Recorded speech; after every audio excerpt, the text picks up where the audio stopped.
Hello. Today I'm going to talk to you about the Rune Ansuz. Now I'm back in Glastonbury today, which is pretty obvious as you can see the tor just behind me. I'm actually on Wearyall Hill. I've never done a video on Wearyall Hill, and as I have only 2 more videos to do before I finish the 24 runes of the Elder Futhark or Uthark, I thought it would be good to come somewhere a bit different. So yeah, I'm up on Wearyall Hill. It's a rather strange shaped looking hill. I always think it looks like a big sleeping dinosaur or dragon on the landscape. And as you can see from up here, well, this is where the Holy Thorn is. Unfortunately, some people decided to cut it down a few years ago. I don't know what kind of people do that kind of thing, but it's just behind me there, completely covered in clouties. So yeah, it's a lovely evening. It's now the 22nd of August, so you know the evenings are definitely drawing in, the days are getting noticeably shorter. So yes, here today to talk to you about the Rune Ansuz, which is its Shamanic name. The Anglo-Saxon name for this rune is Os, and in Old Norse it's As, and maybe it should be As or maybe it should be Ace, I'm not sure. But the traditional meaning of this rune is the god Odin. It's very much connected with Odin, it's connected with the Aesir. Now the Anglo-Saxons actually changed the name of this rune to Mouth, but when you consider that Odin is the god most known for his eloquence and prophecy, then you can kind of see this connection here. So I'm going to go straight in and read you the Icelandic rune poem for this rune, which goes like this. Odin is the Olden Father and Asgard's chieftain and the leader of Valhall. So you can see from the Icelandic rune poem, it makes it really quite obvious that this is the rune of Odin. So this is the 4th rune in the Futhark, the Elder Futhark, and this is the 3rd rune in the Uthark. This runic half month came in on the 13th of August and carries on until the 28th of August. It peaked yesterday on the 21st, so we are today just around the peak of this rune of Odin. And can you hear the crows? This usually happens when I talk about Odin. They're everywhere. The whole sky is filled with them. How amazing. So on the runic wheel, if we're looking at hours, this is 4 PM. I love 4 PM. You know, 4 PM when you've got a 6-year-old is a fairly busy time, but back in my carefree days, 4 PM was always one of my favourite times of the day. There's something nice about it. So we've just moved past the southwestern point on the wheel if you're looking at it as a compass. So the last rune, we had Thurisars, and there we were very much dealing with the forces of chaos. I cannot even begin to tell you what kind of forces of chaos were unleashed upon me trying to do that last video. Totally crazy. I even ended up with a rune related scar on my head. Came about that close to taking out one of my eyes. So yeah, crazy. I'm hoping that with this rune we're moving into order. We're moving from that chaos into order, so I'm hoping that I don't have anything like that happen to me this time. So Ansuz, as I said, it's the rune of the Aesir gods, and obviously in particular their leader Odin, or Wodan as he was called in this country, and they really are the force which brings order to the chaos. So you can see, you may have noticed that these early runes of this first Aed seem to be very connected to the creation myth. So we had the Thursars, the giants, with Thurisars, and with this rune we see Odin and his 2 brothers, Vili and Ve, who created order in the cosmos. So they took the body of the first giant, Ymir, and from his body they created the cosmos, they created the world, the heavens, the seas. They created it all from the body of Ymir. Now, Vili and Ve were not actually ever worshipped and can be looked upon as poetic metaphors. So let's talk a little bit about Odin Wodan, a god of many, many names. There are actually over 200 recorded names for Odin. Many are listed in the Prose Edda. So just a few examples: Harbard, Grimnir, the Hooded One, Oski, I've mentioned him before, the Wishfather, Throt, which means strength, Gangleri, Ig, as in Yggdrasil, the steed of Ig, and of course the High One. He is the chieftain of the Aesir. He's wonderful, really, isn't he? So he has all of those different names, but the name very often points to the function that he performs in the tale. Now, here we come to kennings, which are really important in Anglo-Saxon and Norse Viking poetry, basically where a thing is described in a poetic metaphor rather than its actual name. And the people of this age would have been more than familiar with the use of kennings. So Odin is the god of shamanic ecstasy. His name, it translates as spirit. Odin is the spirit. He is the life behind things. Another one of his names is Runetir, and the god of runes.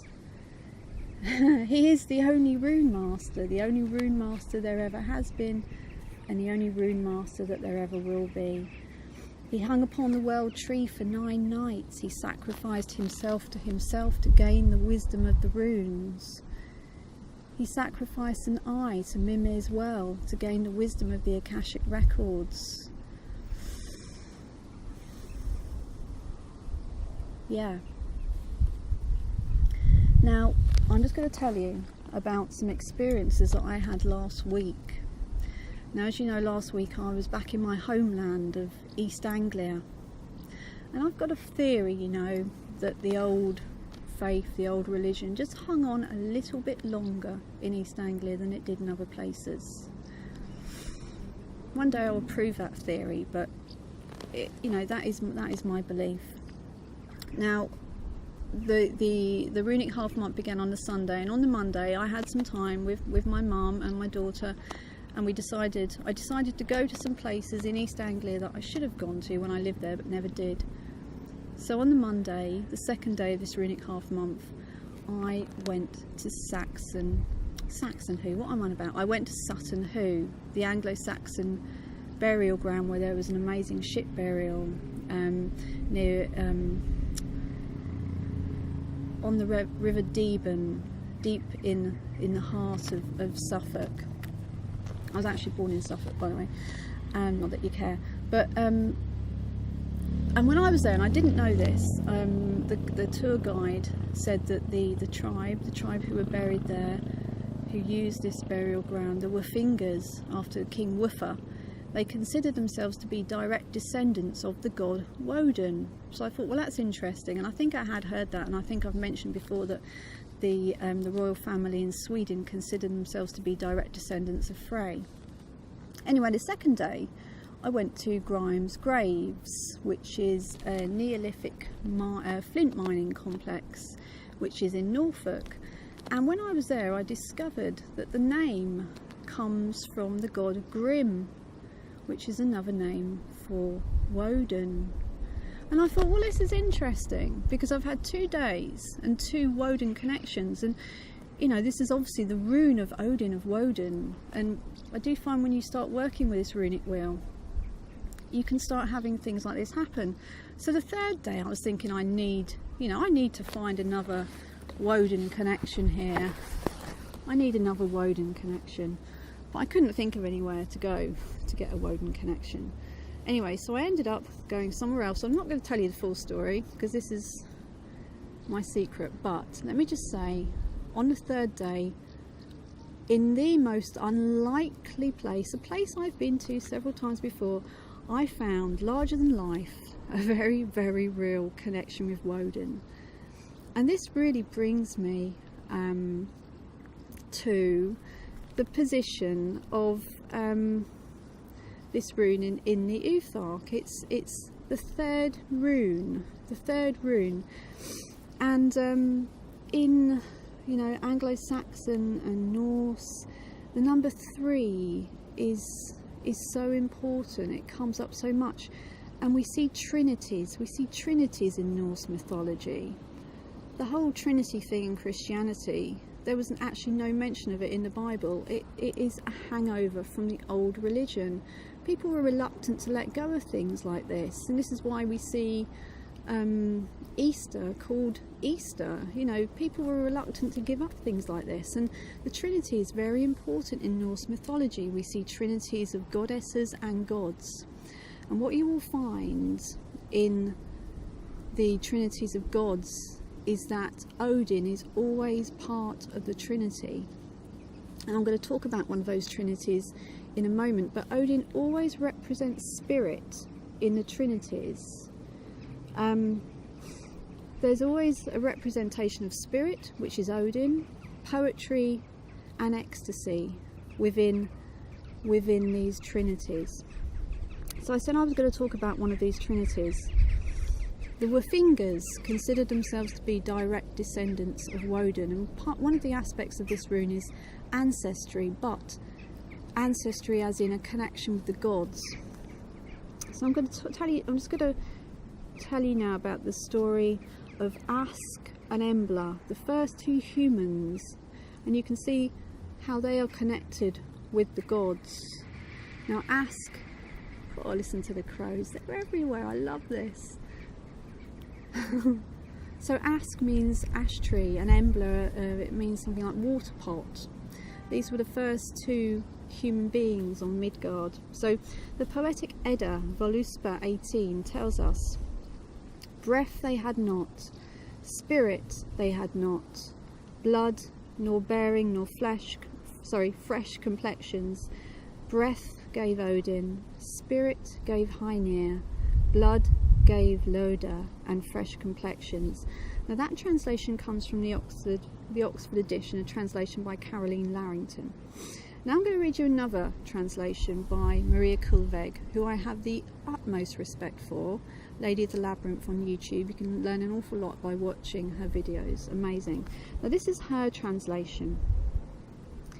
They had no breath, spirit, they had no poetry, mind, they had no vitality, no beautiful colours. The spirit gave them breath, spirit. Chicken gave them poetry, mind, and heat gave them vitality and beautiful colours. Now I prefer that translation. I think that tells us a lot more. Now Hænir, his name translates as chicken, and Maria will tell you more about this if you watch her videos and read her book, which I love, and I haven't finished reading it yet, but I continue to work through it. And it's talking about the logical mind. And the logical mind, it chatters like a chicken, cluck, cluck, cluck, cluck, cluck, cluck. That is the logical mind, and this is again a poetic metaphor. So now I want to talk to you about what Odin gave those lifeless pieces of driftwood to turn them into humans. He gave them something we refer to as Ond. This is the spirit, it's breath. It's the life force, it's the spark, it's the essence, and it's ruled over by Odin, who is actually the god of wind. So all the times I've done these videos and the wind sound's been too much, that was Odin, so that's okay really. So Ond exists in nature, it exists in us. Now Glastonbury is just absolutely full of ley lines, ley energies, earth energies. This is Ond. There's heavenly Ond, which comes down from above. There's underworld Ond, which comes up. And there's kind of, I don't know what you call it, terrestrial Ond, earthbound Ond. This earthly Ond, that's probably a good name for it. And these are the ley energies. And, you know, some places are powerful. Some places you go and you can feel their energy. This is the Ond, and it flows within us as well. In Indian philosophy, it's known as prana, the life force. So this is a rune of air. Odin is connected with wind, and in East Anglia we get a lot of You know, you can't ever go out in the fields without it being ridiculously windy because it's so flat. Maybe that's one of the reasons that I feel a strong connection to Wodan when I'm in East Anglia. But of course you have to consider that without air there is no sound, there is no speech. So if we just go back to the creation myth, which I've said that these early runes of this first Ayat are very much connected to, Maria Kilveg again translates Ymir, the first giant, as big sound, the first primeval, first sound of the universe. Now, of course, this and Ifumbla, the cosmic cow, the first feminine representation in the myths, can be directly related to Vedic mythology. It's really interesting. We have Brahman, the first being, and we have Vak, who is his sound, the sound of a voice. So the parallels are really interesting, and we see this again and again and again in Norse myth. So we have to consider that, especially after what I told you in the last one about Thor and electromagnetism, we have to consider that these are not just pretty stories, these are not just myths. This is ancient wisdom, wisdom of the ancients, explaining to us in poetic metaphors, great wisdom about our world and our universe.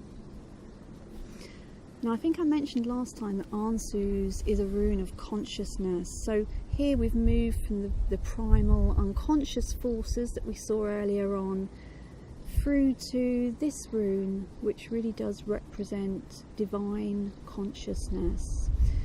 So let's look at language and communication. This is a rune of communication, more about verbal communication than written. This is a rune of language, the use of our language, the way that we use it. So really, speech is a divine power, quite unique to humans. I think we sometimes don't appreciate what a wonderful thing it is. And speech can be magical, powerful. Think what we can do with words. We can inspire, we can persuade, we can motivate, we can crush, we can destroy. All of these things can be done with words. Words are incredibly, incredibly powerful. We can break fetters with words. Thurisaz was a war fetter. This is a rune which can break fetters. And when I was thinking about this, I was thinking of the name of the Levelers album, A Weapon Called the Word, came to my mind. But yes, words can be used for good, they can be used for evil. They're very, very powerful. What power there is in words. So I think we need to be mindful of the power that words have. We need to be very mindful of it, and remember thoughts, words, deeds. What starts with a thought becomes a word, becomes a deed. Definitely something to think about. With words we can shape our reality. We can speak that reality into existence. So we must always be mindful of the power that words possess. On that subject, I'm going to read you the Anglo-Saxon rune poem. The mouth is the source of all language, a pillar of wisdom and a comfort to wise men, a blessing and a joy to every night. So really, in many ways, this is the rune most relevant to all of the YouTube videos that I've been doing. Probably the most relevant to this project, and of course to Galda. So thank you, Odin. So this is a rune of word magic, of spells, incantations, Galda, poetry and song. And how powerful, think how powerful song is. Think what a song can do to you, how it can lift your spirits up or leave you crying.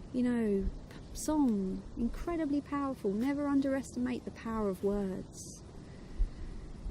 In tarot, the air suit is connected with logic, rationality, intellect, the pure mind, and Ansuz can also be seen in this way.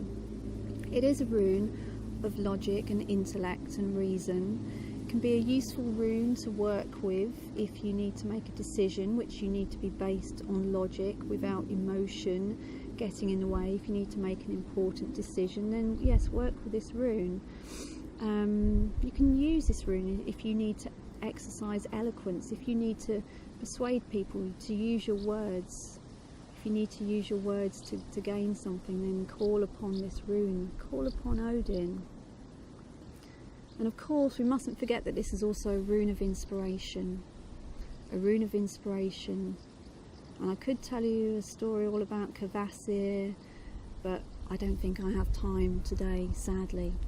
Maybe another time. So I'm just going to read you lastly the old Norse rune poem, which is probably the one that requires the most thought.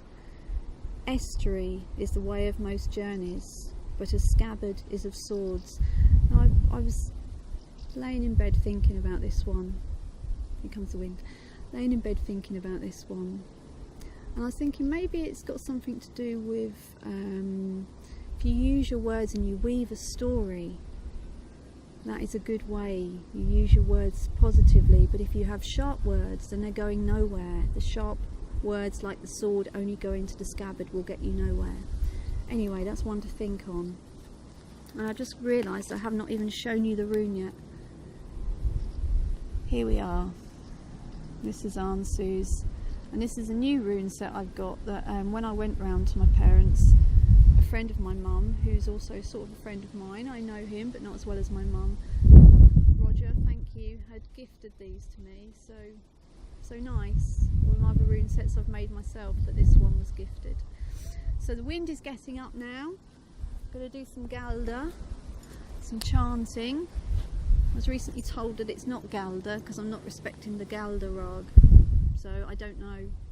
I don't claim to be an expert on these. I just claim to be someone who has found great power in working with this runic wheel and great power in coming out and chanting the runes within the landscape.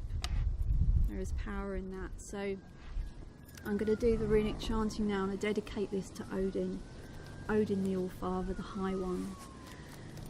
So yeah, let's do it and see what happens.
It's always very strange when you come back from Galder and you realise you're back where you started.